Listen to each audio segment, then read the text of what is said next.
कागज के दो पंख लेके उड़ा चला जाए रे, जहाँ नहीं जाना था ये वहीं चला हाय रे. Hi ma'am, how are you? Fine, I'm fine. How are you, Jyoti? Absolutely good. Okay. So let's start this candid interview.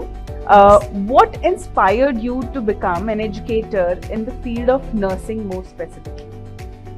So Jyoti, actually, to be very honest, it was not something which I had planned in life. I am a gynecologist. I was practicing very well. Spontaneously, then I saw an interview regarding being an educator for post-graduation. And when I went for it, I got selected. I realized while being in the job that what a tough job it is to teach. It is very tough to explain something to a student who doesn't know anything, and it might maybe knowing only a few things about it. The doctors and the nurses are at the same pace. They have to be very coordinated and they have to be on the same page. That motivated me that I have to put my effort into the nursing students also. Since I can see they are actually very good students, their level of understanding is very good.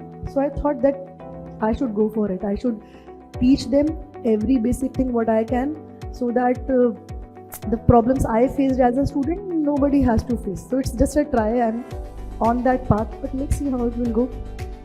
Perfect. What's your all-time favorite song that always puts you in a good mood? There's no one particular song. I love songs. I am always listening to songs.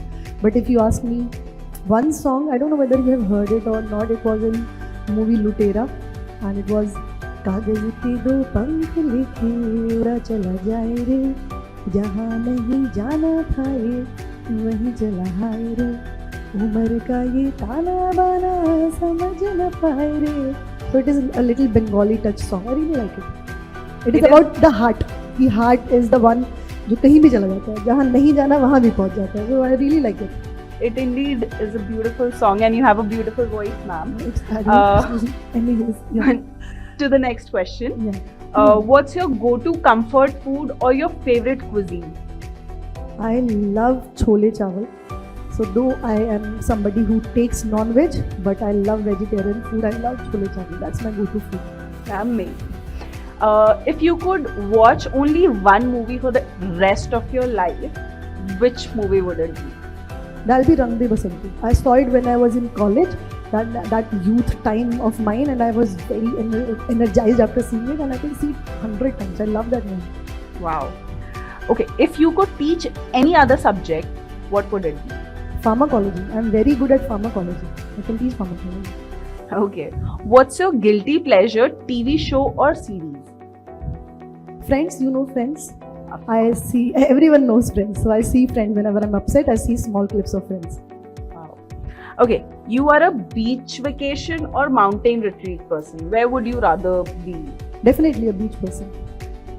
Okay. What's your favorite way to spend off a day? Like any day that is off for you? I play with my kids. When the day is off, I love playing with my kids, and that's the way I relax. Okay, you're a morning person or you're a night owl? I'm a morning person.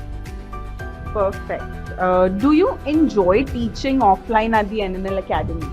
Definitely. So I love teaching as such, whether it is online or offline, but offline has its own benefits. Online I can just see the names. Finally, I can see the faces of those names. I can see the expression on the student's face. I can see somebody being happy when I'm teaching. I can actually see people sitting at back doing all this kind of a thing. So I realized, okay, the thing is getting a little bored, the thing is getting tired. I can read the faces and the expressions. So I really like teaching offline basically. Amazing. Last question. One skill that you think every nursing student should definitely master? One skill that I think every health professional should master is empathy. That I learned during my process. You have to be very empathic to the patient. Patient is somebody who is at a very low point when the patient has come to you. Especially the patient I deal with, the pregnant women. I realized that pregnant women are at such a vulnerable stage. I realized it when I myself became pregnant. Anybody who is trying to make their career in obstetrics, if they are not emotional and empathic, the field is not for you. You are dealing a girl who's pregnant, who is emotionally very vulnerable. you have to be emotional and be patient and be nice to that patient. Thank you, ma'am. That was really candid and sweet. Thank you. Thank you.